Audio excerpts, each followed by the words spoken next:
Shalom frères et sœurs en Christ. Nous vous saluons dans le précieux nom du Seigneur Jésus. Nous sommes reconnaissants au Seigneur et au glorieux Saint-Esprit pour sa disponibilité. Nous allons prier avant de commencer notre enseignement. Éternel Dieu d'amour et de sagesse, nous te disons merci pour le souffle de vie. Merci à la personne du Saint-Esprit qui habite en nous. Apprenez-nous à les connaître, apprenez-nous à les considérer et apprenez-nous à les glorifier dans notre vie quotidienne. C'est au nom de ton Fils Jésus-Christ que nous avons prié et sommes exaucés. Amen. Gloire au Seigneur pour ce dimanche. Aujourd'hui, avant de démarrer avec notre enseignement, aujourd'hui c'est mon anniversaire, je suis né aujourd'hui. Today is my day. Nous bénissons le Seigneur pour ce jour où je suis né. Et nous prions que la longue vie accompagne tata et maman dans le nom de Jésus, là où ils sont. Nous allons débuter avec notre enseignement comme le titre nous rappelle la personne du Saint-Esprit. Oui, la personne du Saint-Esprit. Le Saint-Esprit n'est pas seulement une influence ou une force, mais aussi une personne. Du moment où il a des qualités d'une personne. Et aujourd'hui, nous allons décortiquer one by one toutes ces qualités par la grâce de Dieu et par son aide. Nous allons comprendre ces 5 qualités, en quel point il pense, le Saint-Esprit pense. Le Saint-Esprit a la faculté de connaître et de comprendre. Le Saint-Esprit a une volonté et il agit selon un plan. Le Saint-Esprit éprouve des sentiments. Parfois, il peut être triste. Le Saint-Esprit a la capacité de communiquer et de parler aux hommes. Aujourd'hui, par la grâce de Dieu et par son aide, bien sûr, nous allons découvrir ces 5 qualités de la personne du Saint-Esprit en tant que personne qui habite en nous. Nous vivons avec qui? Il y a plusieurs aspects de la personne du Saint-Esprit, mais aujourd'hui, nous sommes vraiment basés sur sa personnalité. Et prochainement, on va développer sur comment il est une influence, et comment il est une force, et comment aussi il est Dieu. Alors aujourd'hui, on va commencer d'abord la personne du Saint-Esprit. D'abord, la personne du Saint-Esprit, la Bible me dit dans le livre de Romains, chapitre 8, versets 26 à 27, nous allons comprendre comment le Saint-Esprit pense. Comme vous pensez, comme je pense, comme nous tous nous pensons, le Saint-Esprit également pense à notre place. Romains chapitre 8. Ok. Romains chapitre 8, versets 26 à 27. Je lis au nom de Jésus.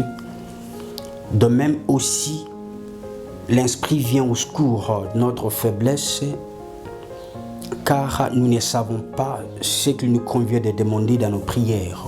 Mais l'Esprit lui-même intercède par des soupirs inexprimables. Et celui qui sonde le cœur connaît quelle est l'intention de l'Esprit. C'est selon Dieu qu'il intercède en faveur des saints. La parole du Seigneur. Le Saint-Esprit pense. Le Saint-Esprit que nous avons reçu comme Sauveur et Seigneur. Le Saint-Esprit que Jésus-Christ avait dit que nous allons recevoir un consolateur. C'est cette personne-là du Saint-Esprit qui est en nous, qui habite en nous, qui pense aussi pour nous. Ici, le Saint-Esprit pense. Le Saint-Esprit pense à votre place. Le Saint-Esprit prie à votre place. Le Saint-Esprit intercède à votre place. Amen. Parfois, lorsque vous êtes en bonne communion avec le glorieux Saint-Esprit, vous recevrez des choses que vous n'avez même pas demandées.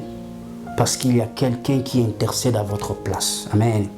Il y a quelqu'un qui intercède quotidiennement à votre place.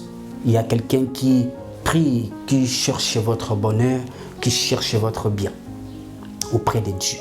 Et il connaît exactement ce que Dieu veut. Et il connaît aussi ce qui est dans nos cœurs. Parce que c'est lui qui sonde nos cœurs. La personne du Saint-Esprit qui habite en moi, qui habite en vous, que nous avons tous reçu, pense à notre place. C'est notre aide. Il est venu pour nous secourir. Et si nous ne savons pas comment le reconnaître d'abord, ensuite le considérer, nous ne serons pas en train de bénéficier de tout son pouvoir ou de toute sa puissance. Il est venu pour nous. Il pense à notre place. Avant même que moi je me soucie de me lamenter de mes ennemis ou de mes adversaires, lui-même a déjà prévu une solution. Et si moi je ne pense pas, si moi je ne sais pas, si moi je ne connais pas qu'il y a quelqu'un qui combat pour moi, amen, à ma place, il y a quelqu'un qui se bat, qui pense à ma place, qui intercède à ma place, qui joue un grand rôle à ma place. Si moi je ne sais pas ça, je ne me verrai pas en train de glorifier le Saint-Esprit dans ma vie, parce que je considérais tout ce que je fais, toutes mes réalisations comme si tout dépendait de moi-même. Et pourtant, il y a quelqu'un, il y a Saint-Esprit qui fait tout à ma place. Aux choses que moi je ne peux pas faire, lui il fait ça, il pense à ma place, il est là, nous l'avons tous reçu comme Sauveur et Seigneur. Amen. Donc nous devons d'abord le connaître, et après avoir le connaître, qu'il vit d'abord en nous. Et pour le connaître, il faut d'abord nous rappeler les uns les autres comment il fait, qu'est-ce qu'il fait dans nos vies et pourquoi il est venu ici, sur la terre, et particulièrement habiter en nous. Amen. Nous allons lire pour comprendre que le Saint-Esprit qui a la faculté de connaître et de comprendre. D'abord ici, il pense, toute personne pense, le Saint-Esprit aussi, il pense à notre place et il intercède pour nous. C'est toute une personne qui doit nécessairement aussi avoir du respect, comme vous, comme tout le monde. On va arriver là-bas. Et si le Saint-Esprit a la faculté de connaître, amen, et de comprendre, pour que le Saint-Esprit puisse connaître ou comprendre, nous allons lire la Bible. Elle va bien nous expliquer ces détails. Ésaïe chapitre 11, verset 2, je pense que vous allez bien comprendre. Nous allons bien comprendre ce que Dieu veut nous parler. Ésaïe 11, verset 2. Je lis au nom de Jésus-Christ. Ok. La Bible dit dans le livre d'Ésaïe 11, 2, « L'Esprit de l'Éternel reposera sur lui, esprit de sagesse, esprit de l'intelligence, esprit de conseil, esprit de vaillance, esprit de connaissance et esprit et la crainte de l'Éternel. » Amen. Ici, c'est la parole du Seigneur. Il dit que la personne du Saint-Esprit, qui n'est pas seulement notre aide, ou qui ne pense pas seulement, mais aussi il possède la sagesse, il possède l'intelligence, il possède la vaillance, il possède la connaissance et il possède enfin la crainte de Dieu. C'est le Saint-Esprit que vous avez, que moi j'ai, que nous tous nous avons reçu, que Jésus-Christ nous a promis de nous envoyer, qui a la sagesse, qui a l'intelligence, la personne avec qui vous habitez, avec qui vous vivez, parce que vous l'avez reçu, il vit en vous, vous vivez ensemble. Mais il se peut que vous ne savez pas que la personne en question du Saint-Esprit qui est en vous là, a la sagesse, a toute sagesse divine. a une intelligence sans pareille, à la connaissance, et il est là pour vous communiquer cette sagesse, il est là pour vous communiquer cette intelligence, il est là pour vous communiquer cette voyance, il est là pour vous communiquer la connaissance. Amen. Il est là pour vous communiquer comment craindre l'Éternel. Donc, c'est lui qui a reçu le Saint-Esprit. C'est lui qui a le Saint-Esprit en lui. Doit d'abord reconnaître que je dépends de lui, je dépends du Saint-Esprit. Imaginez seulement, il pense à votre place, sans que vous ne vous en rendiez compte. Il lui fait tout à votre place.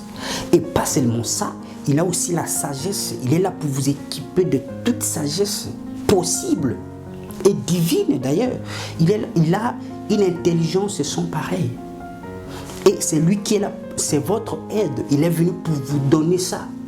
Et si vous ne reconnaissez pas ces choses, si vous ne reconnaissez pas sa puissance, c'est comme si vous ne reconnaissez pas sa personnalité.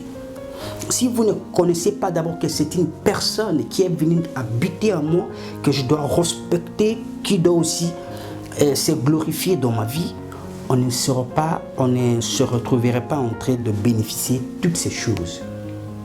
Car il éprouve aussi des sentiments, on va lire.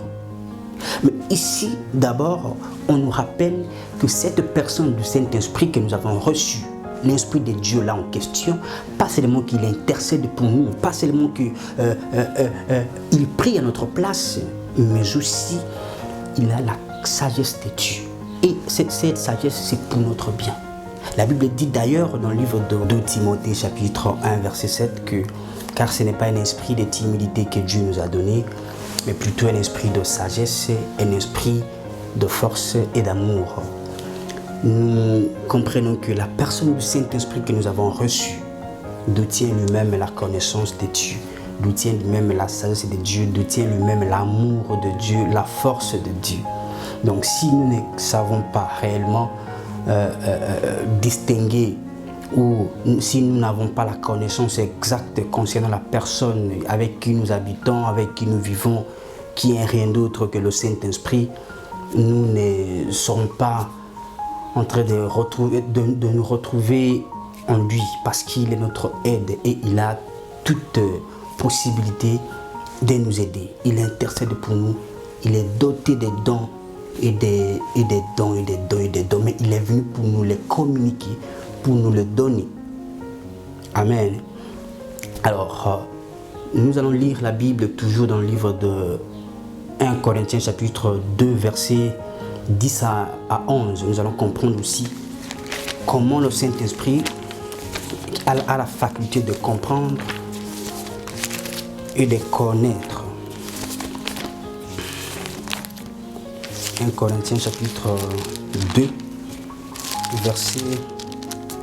verset 10 à 11. Je lis au nom de Jésus-Christ. Elle me dit, à nous, Dieu nous l'a révélé, en nous Dieu nous l'a révélé par l'Esprit, car l'Esprit sonde tout, même la profondeur de Dieu. Qui donc parmi les hommes c'est ce qui concerne l'homme, si ce n'est en lui. Amen. Hein? Si ce n'est l'esprit de l'homme qui est en lui. Dieu même, personne ne connaît ce qui concerne Dieu si ce n'est l'esprit de Dieu. Que Dieu soit lui pour sa parole. La Bible nous dit que personne ne connaît ce qui est chez Dieu si ce n'est pas l'esprit de Dieu. Et si nous voulons réellement jouir de notre vie chrétienne, car être un chrétien c'est un grand privilège, avoir quelqu'un qui intercède pour vous, avoir quelqu'un qui a la sagesse de Dieu, qui est un bon conseiller pour vous, qui vous donne de bons conseils matin, midi, soir, avoir quelqu'un qui vous donnera de l'intelligence et si vous manquez, à vos côtés, toujours là, disponible. Il suffit seulement de le respecter, de le considérer et de l'honorer, c'est tout. Être un chrétien, c'est un grand privilège. Nous ne sommes plus laissés à nous-mêmes. Nous sommes conduits par quelqu'un qui connaît toutes choses, qui connaît la profondeur même de Dieu. Il sonde tout, il sonde nos cœurs. Donc avant que je demande à Dieu, et lui, il connaît ce que Dieu aime aussi. Et il connaît aussi exactement ce que moi j'aime parce qu'il connaît mon cœur, il sonde mon cœur. Et c'est cette personne du Saint-Esprit que nous devons honorer. C'est la personne du Saint-Esprit qui habite en vous. Il faut d'abord le reconnaître. Vous avez un bon compagnon avec vous. Vous avez quelqu'un qui marche avec vous à tout moment, tous les jours, et qui vous soutient, qui est là pour vous aider. Si vous ne le connaissez pas, vous êtes dans l'erreur. Si vous ne le connaissez pas réellement, vous ne saurez pas profiter de toutes ses qualités et de quoi il est venu faire dans votre vie. Donc, il dit, le Saint-Esprit connaît tout. Il a la faculté de connaître que vous avez besoin de quelque chose, que vous aurez un tel combat demain, que tout ce qui peut vous arriver demain ou après-demain. Dans le futur, le Saint-Esprit connaît tout. Donc, ayez une bonne communion avec lui. Ayez une bonne communion avec lui parce qu'il est venu pour vous. Il est venu pour vous aider. Il est venu pour nous. C'est Dieu qui l'a envoyé chez nous. C'est une personne. Il n'est pas seulement une influence, non. C'est aussi une personne qui a besoin de la considération. Il est venu pour nous donner cette intelligence et cette essence de Dieu. Sans le Saint-Esprit, nous ne pourrons pas avoir la sagesse de Dieu ni recevoir quelque chose venant de la part de Dieu. Si nous n'avons pas su respecter ou reconnaître sa personnalité dans notre vie, nous ne ferons pas grand-chose dans ce monde contemporain. Nous allons lire la Bible dans le livre de 1 Corinthiens toujours, au verset 12, au chapitre 12, au verset 11. Pour essayer de comprendre aussi, il y a une partie où nous allons comprendre en quel point le Saint-Esprit a une volonté et aussi il agit selon un plan. On va lire au nom de Jésus. 1 Corinthiens chapitre 12, verset 11. Ok. Je lis au nom de Jésus-Christ. La Bible dit qu'un seul et même esprit opère toutes ces choses, les distribua à chacun en particulier comme il le veut. Que Dieu soit loué pour sa parole. Il y a un seul esprit, le glorieux Saint-Esprit en question en tant que personne. Le Saint-Esprit qui opère toutes choses que vous voulez. Sans le Saint-Esprit, nous ne pouvons rien faire. Nous sommes des chrétiens, nous dépendons de l'Esprit. Dieu n'est pas dans l'amusement. Dieu, c'est l'obéissance. Et pour obéir à ce Dieu, il faut écouter la parole de Dieu. Et la parole de Dieu qui va vous parler, qui est le Saint-Esprit, qui vous êtes, ce que vous allez faire et comment respecter le Saint-Esprit pour mieux gagner dans tous vos combats, pour vivre en victoire permanemment dans votre vie chrétienne. Le Saint-Esprit opère tout. Le Saint-Esprit agit, d'abord a une volonté. Il est venu pour nous aider. Dieu qui l'a envoyé, il est Dieu, il est venu pour nous habiter, pour nous aider. Il est venu habiter à nous et ensuite nous aider à bien croître, à bien glorifier Dieu dans notre vie. Et il distribue, il agit. Il a une volonté, la volonté de Dieu. Et le Saint-Esprit fera la volonté de Dieu qui est liée dans la parole de Dieu.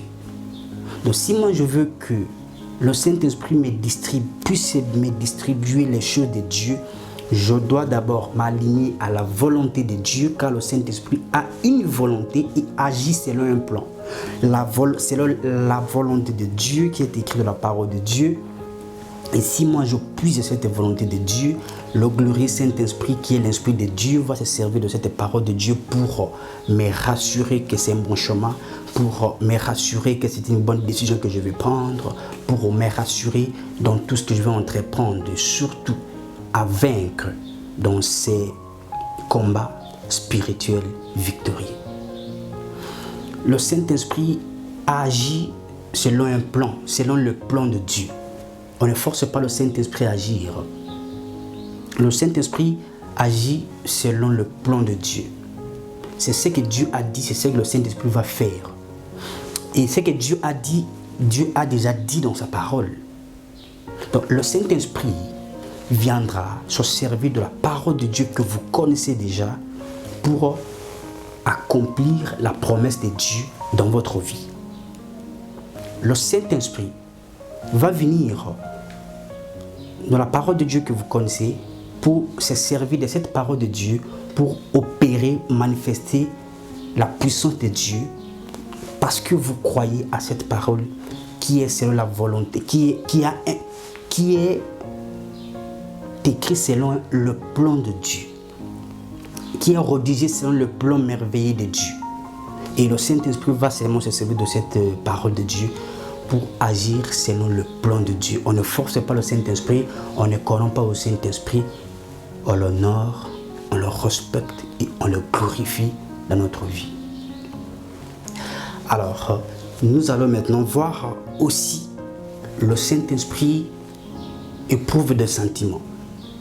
Oui, le Saint-Esprit éprouve des sentiments, parfois il peut être triste. Nous allons lire le livre de Éphésiens chapitre 4, verset 30. Nous allons comprendre quelque chose là-bas aussi. Que Dieu vous bénisse abondamment. Éphésiens chapitre 4, verset 30. La Bible dit ceci: n'attristez pas le Saint-Esprit de Dieu par lequel vous avez été scellés pour le jour de la rédemption. Amen. La Bible nous rappelle qu'à part qu'il est une personne, à part que le Saint-Esprit possède de qualités d'une personne, à part que le Saint-Esprit pense, à part que le Saint-Esprit a la faculté de connaître et de comprendre, à part que le Saint-Esprit a la volonté et agit selon un plan de Dieu, mais aussi le Saint-Esprit aussi éprouve des sentiments. Parfois, il peut être triste. Alors, c'est une personne. Le Saint-Esprit, c'est une personne. Il peut être triste un moment. La Bible nous dit ici de ne pas attrister le Saint-Esprit qui habite en nous. C'est l'Esprit de Dieu. L'Esprit de sagesse, l'Esprit de force, l'Esprit de connaissance, l'Esprit qui va nous permettre à avoir la crainte de l'Éternel. Il nous dit de ne pas l'attrister. Attrister le Saint-Esprit, il y a plusieurs façons. Peut-être que vous disiez, vous parlez, vous croyez, vous ne pensez pas que tout ce que vous faites, le Saint-Esprit que vous avez reçu le fait avec vous. Si moi je veux aller faire de bêtises, que je me rassure et que je sois rassuré aussi que je le fais avec le Saint-Esprit et avec Jésus que j'avais reçu comme Sauveur et Seigneur. Jésus ne sort pas. Le Saint-Esprit ne reste pas dehors. Mais partout où nous allons, tout ce que nous faisons, rassurons-nous que nous faisons avec le Saint-Esprit de Dieu. Nous faisons avec Jésus-Christ sur place. Le Saint-Esprit est là, mais il est triste. Il ne reste pas dehors pour que vous allez faire de la prostitution. Non. Il ne reste pas dehors pour que vous allez voler. Non. Il est avec vous. Tout ce que vous faites là, le Saint-Esprit de Dieu le fait avec vous. Vous décidez de prendre le glorieux Saint-Esprit, la personne du Saint-Esprit, pour le mélanger dans vos activités. La Bible nous dit de ne pas attrister le Saint-Esprit de Dieu. La Bible dit que le Saint-Esprit ne doit pas être attristé. C'est l'Esprit de Dieu. C'est notre aide. C'est une personne. Il est là, mais il est triste. Parce que les choses que vous faites, ça ne l'honore pas. Et vous l'avez reçu. Et lui, il a une volonté. Et il agit selon un plan. Si il est là dans votre vie parce qu'il est là pour une volonté de vous aider, de nous aider et de m'aider. Mais si moi, je n'aligne pas mes actions, mes pratiques, mes habitudes à la volonté de Dieu, le Saint-Esprit ne peut pas m'aider. Si moi, je n'aligne pas mes actions, mes actes, mes propos, amen, selon le plan de Dieu, le Saint-Esprit ne peut pas m'aider. Mais ce qui est bizarre est que je serai en train d'attrister le Saint-Esprit, je serai en train de suivre le Saint-Esprit qui vit avec nous.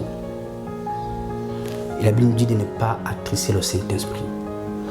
Et le Saint-Esprit aussi a la capacité de communiquer et de parler aux hommes. La Bible dit dans le livre de Hébreux chapitre 3, versets 6 à 7, nous allons comprendre aussi quelque chose. Ok. Chapitre 3, verset 7. On va lire au nom de Jésus-Christ.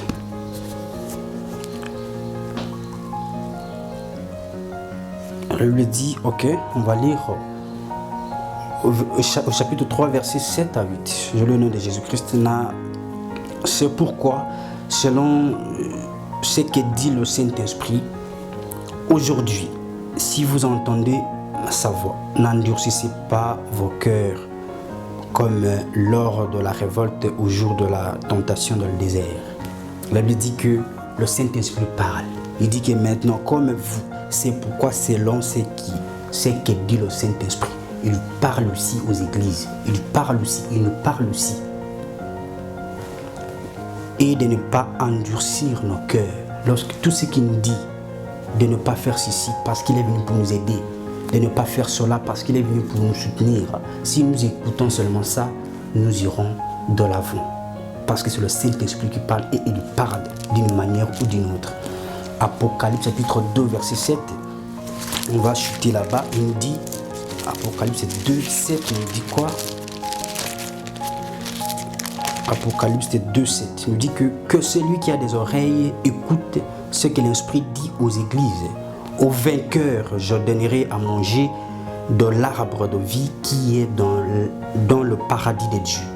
C'est l'Esprit de Dieu qui dit aux églises que à celui qui vaincra. Ce n'est pas à celui qui prierait beaucoup, non. Ce n'est pas à celui qui gênerait beaucoup, non. Mais à celui qui va vaincre. À celui qui va vaincre. Vaincre comment? Vaincre à honorer le Saint-Esprit dans sa vie. Vaincre à ne pas céder dans des tentations qui peuvent essuyer le temple du Seigneur qui est vous-même, votre personne, votre corps. Vaincre, pas dans des combats inutiles.